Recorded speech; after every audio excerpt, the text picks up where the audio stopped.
This is Run It Back with RJ Broadhead. Game 1 is in the books, and it's a loss for the Tiger Cats. 42-31, the Blue Bombers beat them. Let's run it back. I'm RJ Broadhead. Winnipeg, a tough place to play. We all know that. A lot of teams will go into Winnipeg and will exit with a loss. Tough way to start the season. And there was a lot of optimism surrounding the Tiger Cats heading into the season opener. The game started really well, too. Lawrence Woods returned the opening kickoff 40 yards just across midfield. Then there were a lot of firsts on the opening drive. The first play of the season was a handoff to James Butler for a 4-yard gain, his first carry as a Tiger Cat. On the next play, Bo Levi Mitchell completed his first pass to Duke Williams, who caught his first with Hamilton. The offense moved the ball 30 yards on that opening drive, and that brought out Seth Small, who was making his first appearance on the field in 2023.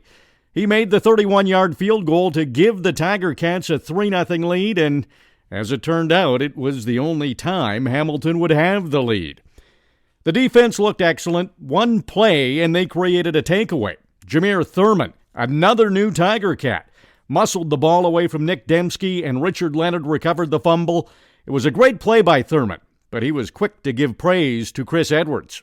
My man Chris over here just set the edge, and then the guy tried to cut back, and I just went for the ball. Jameer Thurman finished with that forced fumble and a team-high 10 tackles.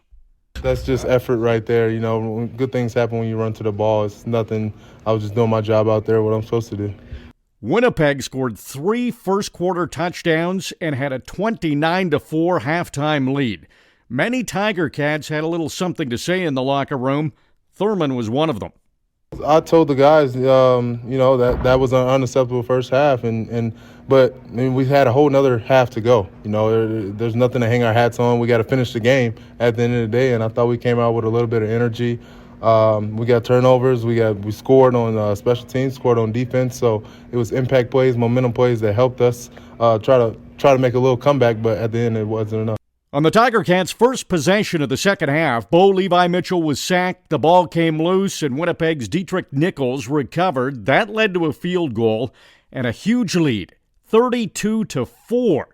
17 of Winnipeg's 32 points came off Hamilton turnovers, so over half of Winnipeg's points at that point were a direct result of Hamilton turnovers. It's a problem the Tiger Cats don't want to have happen again this year.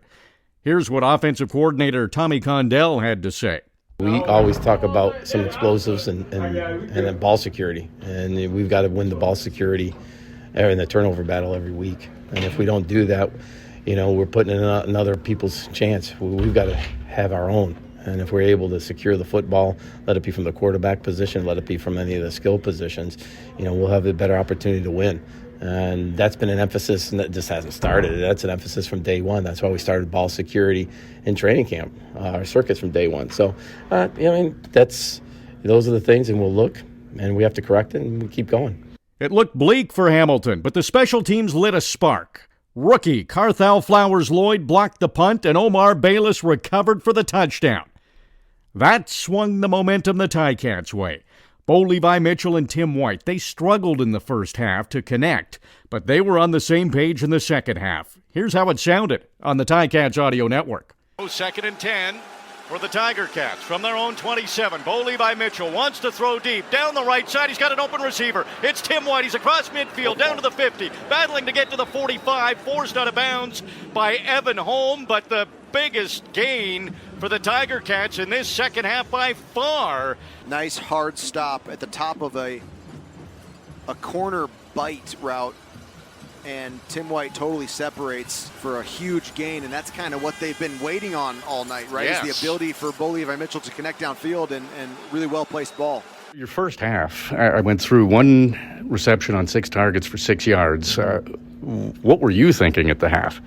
My mentality is kind of always just the next play, continue to push. I know eventually something's going to break through. So I wasn't really in like a frantic mode or anything. I knew me and Bo would connect eventually, and I think we did that. You think you're faster than you thought you were?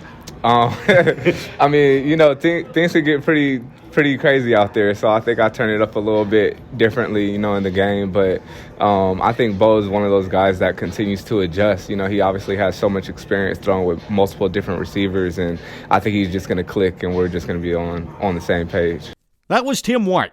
He led the Ticats in touchdowns last season and finished that drive with his first of 2023. Here's the call. So this has pushed Hamilton way back to the 10, but still a good spot. Foley by Mitchell going end zone. Touchdown, Tiger Cats. Tim White makes the catch, gets the touchdown, and the Tiger Cats are creeping closer in the second half. Bit of a concern here, though. Tim White is down after making the touchdown reception.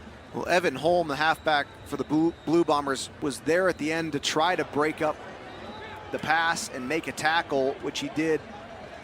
It was a hard contact. And that's tough as a receiver, as you're still trying to maintain the catch. It's hard to protect yourself, and he comes down hard on his right shoulder there. Tim White didn't return to the game after the touchdown reception, but Tim, are you healthy enough to play against Toronto? Yeah, I'm good to go. I'll be full go tomorrow and, just take it from there. The Tiger Cats were whittling into the Winnipeg lead, but the Bombers increased their lead to 39-17. Then in the fourth quarter, things got interesting, led by the Ticats defense. Ted Laurent got to Zach Caleros and caused a fumble that Chris Edwards returned for a touchdown. Nice start for Edwards in his Tiger Cats career. Following that touchdown, there was another big play for the Ticats on the kickoff return. Janarian Grant outside the numbers, cuts in, he lost the ball. It's up in the air, and Fraser Sopik, the linebacker, has it. Oh, he couldn't get to the end zone. He was tackled by Johnny Augustine, the backup running back, but he's down to the 1 or 2 yard line. RJ, another crazy play. If they score a touchdown here, it's 30-39. And I'm sorry for saying that right now when they're sitting on the 3 yard line. Who knows what's about to happen, but holy smokes. No need to apologize, Luke. The Ticats did score. James Butler ran it in from the 2 for his first Tiger Cat touchdown. Duke Williams caught the 2-point convert, and after being down by 28 points, Hamilton was within 8, and it was a one-score game with just under 9 minutes to go.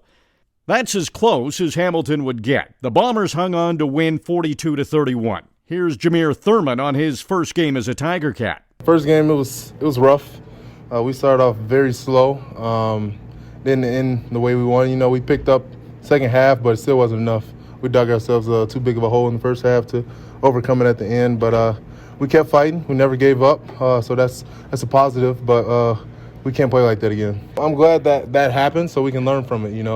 Each week you should be learning and improving from the week before. So I'm glad that guys are taking the time to work on those little details, and because those things are going to carry us throughout the season. Because we made a lot of mistakes in that first game, so it allows us to really look at the film, see what we need to work on, and then it gives us days to really hammer in on the little things and the details to be ready for Sunday. The offense was quiet in the first half, much better in the second half. This is what Tommy Condell had to say. I think some of the balls that we missed.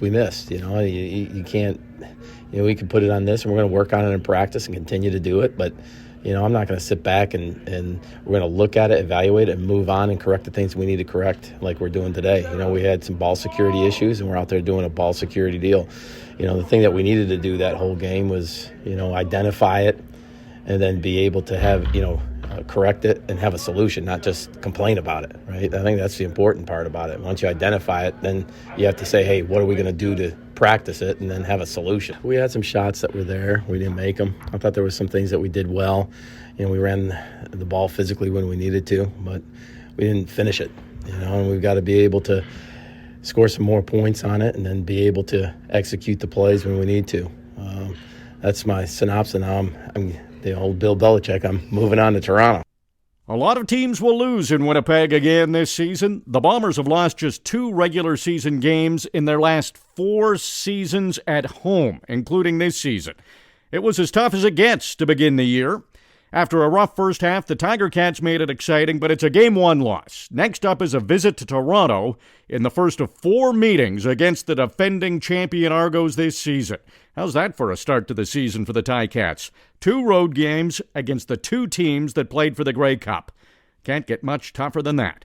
Plenty of content on the Ticats Audio Network leading up to that one. Ticats home opener, by the way, is Friday, June the 23rd against Montreal. But it's the Argos next on Sunday, Father's Day. It's a 7 o'clock start. Hope you can tune in. This has been Run It Back with RJ Broadhead. If you like what you're hearing, give us a review on Spotify, Apple Podcasts, or wherever you find your audio content.